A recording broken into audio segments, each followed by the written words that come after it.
YouTube channel ప్రేక్షకులకు నా హృదయపూర్వక నమస్కారాలు. నేను మీ జ్ఞాన అన్వేష్. ఈ వీడియోలో నేను కుజకర్మ గురించి, కుజకర్మంతో వివాహ సంబంధం విషయం గురించి డిస్కస్ చేస్తున్నాను. ఫస్ట్ మనము కుజకర్మ చూసినట్టయితే, కుజకర్మ కలిగిన ప్రతి వారు ఒకే జాతకం ఉండవలసిన అవసరం లేదు. ఒక్కొక్కరికి ఒక్కొక్క జాతకము, ఒక్కొక్క వ్యత్యాసం ఉంటుంది. వాళ్ళ యొక్క భావ సంబంధాన్ని బట్టి ఆ వ్యత్యాసం అనేది ఉంటుంది. అలాగే మనము ఒక వ్యక్తికి గాని, ఒక జాతకానికి గాని కుజకర్మ ఉంది, ఒక కుటుంబానికి గాని కుజకర్మ ఉంది అని ఎలా ఐడెంటిఫై చేస్తామంటే, ముఖ్యంగా కృత్తిక, పుబ్బ, మూల, రేవతి నక్షత్రాలకు కుజకర్మ ఉంటుంది. అంటే రాశి పడిన నక్షత్రం గాని, లగ్నం పడిన నక్షత్రం గాని, లగ్నాధిపతి పడిన నక్షత్రం గాని ఈ కృత్తిక, పుబ్బ, మూల, రేవతి నక్షత్రాలు అయితే వాళ్ళకి కుజకర్మ ఉన్నట్టు నిర్ధారించుకోవాలి. అంటే ఈ 3 నక్షత్రాలలో ఏదో ఒక నక్షత్రంలో పడి ఉన్న వాళ్ళకి కుజకర్మ ఉన్నట్టు నిర్ధారించుకోవాలి. అదే విధంగా 1కి 11వ భావానికి సంబంధం ఉన్న కుజకర్మ ఉన్నట్టు నిర్ధారించుకోవాలి. లేకపోతే లగ్నంలోనే శని ఉన్నా గాని కుజకర్మ ఉన్నట్టు నిర్ధారించుకోవాలి. మనము కుజకర్మ వచ్చి 11వ భావానికి, అదే విధంగా శని గ్రహానికి కుజకర్మ ఉంటుంది. సో ఈ వీడియోలో కుజకర్మతో మ్యారేజ్ కి సంబంధించిన విషయం గురించి డిస్కస్ చేస్తున్నాను. కాబట్టి 1 లగ్నము, 7వ భావం వచ్చి పార్ట్నర్, అదే విధంగా 11వ భావం వచ్చి కుజకర్మని తెలియజేస్తుంది. కాబట్టి 1, 7, 11 అదే విధంగా 1, 7 శని కనెక్టివిటీ ఉండాలా. నేను ఇప్పుడు ఈ కుజకర్మ వివాహ విషయం గురించి డిస్కస్ చేస్తున్నాను కాబట్టి ఈ కనెక్టివిటీ ఉండాలా.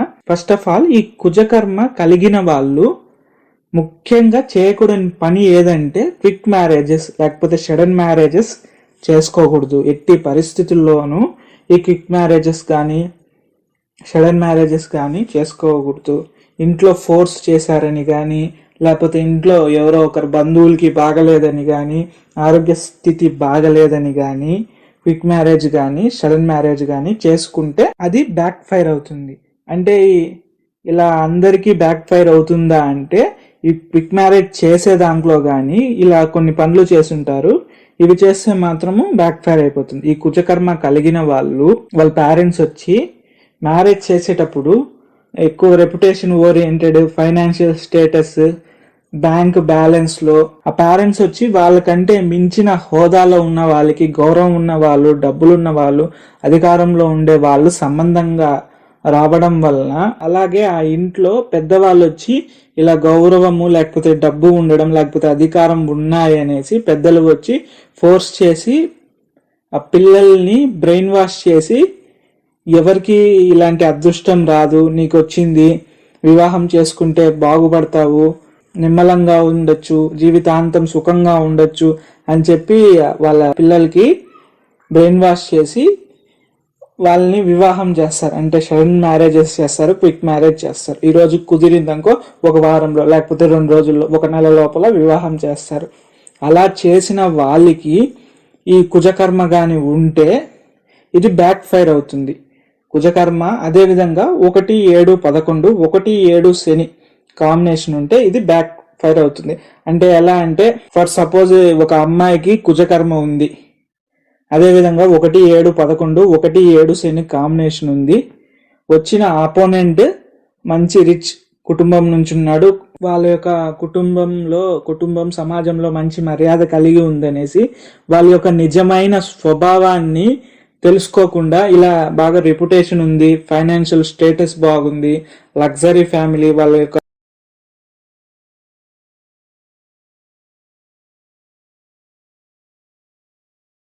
ఆస్తులు, చరాస్తులు, స్థిరాస్తులు బాగున్నాయనేసి ఆ అమ్మాయిని ఫోర్స్ చేసి లేకపోతే బ్రెయిన్ వాష్ చేసి వాళ్ళ పేరెంట్స్ మనకంటే మంచి స్థాయిలో ఉన్న కుటుంబం అది, మనకి రావడం చాలా అదృష్టము అని చెప్పి మ్యారేజ్ చేశారనుకోండి.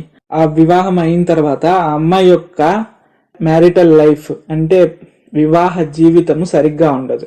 అలాగే ఆ కుటుంబంలో ఫిజికల్ అబ్యూస్ కానీ, ఫిజికల్ టార్చర్ కానీ ఉంటుంది. లేకపోతే అత్త వల్ల ఇబ్బందులు, లేకపోతే అత్తారిల్లు వదిలేసి ఇంటికి వచ్చేయడం జరుగుతుంది. ఈ కుజకర్మ కలిగి 1, 7, 11 లేకపోతే 1, 7 శని కాంబినేషన్ ఉండే వాళ్ళకి వాళ్ళు వివాహం చేసేటప్పుడు ఇలా క్విక్ మ్యారేజ్, సడన్ మ్యారేజెస్ చేస్తే ఇలా బ్యాక్ ఫైర్ అవుతుంది.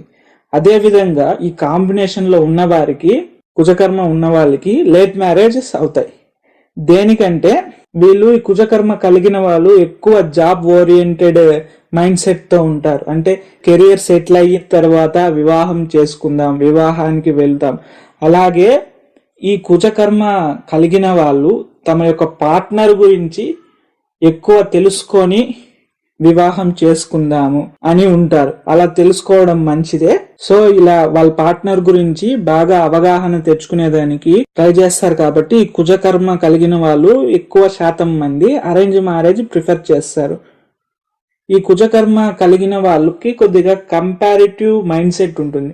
అంటే ఈ రోజు ఒక సంబంధంకి వెళ్ళారు, ఈ సంబంధాన్ని పోయిన వారం వేరే చోటకి వెళ్ళాము, ఆ సంబంధం బాగుందా, ఈ సంబంధం బాగుందా అని కంపేర్ చేస్తారు. కంపేర్ చేయడం తప్పు కాదు, కానీ ఈ కంపారిజన్ లో వాళ్ళు పర్ఫెక్ట్ డెసిషన్ మేకింగ్ చేసుకోరు. ఏదైనా 2 విషయాలు ఉంటే దాంట్లో ఏదైనా పర్ఫెక్ట్ గా ఒకటి ఎంచుకుందాం అనే నిర్ణయము ఈ కుజకర్మ కలిగిన వారికి సాధ్యం కాదు. కొంతకాలానికి ఏమవుతుందంటే ఇలా కంపారిజన్ చేసి పెళ్లి చూపులకి వెళ్ళి తిరిగి వాళ్ళకి వివాహ జీవితం, వివాహం మీద, వివాహ కల్చర్ మీద కొద్దిగా, వివాహం చేసుకునే దాని మీద కొద్దిగా విరక్తి అనేది కలిగి ఇప్పుడు మనకు మ్యారేజ్ అనేది అవసరమా అనే దాంట్లో ఉంటారు.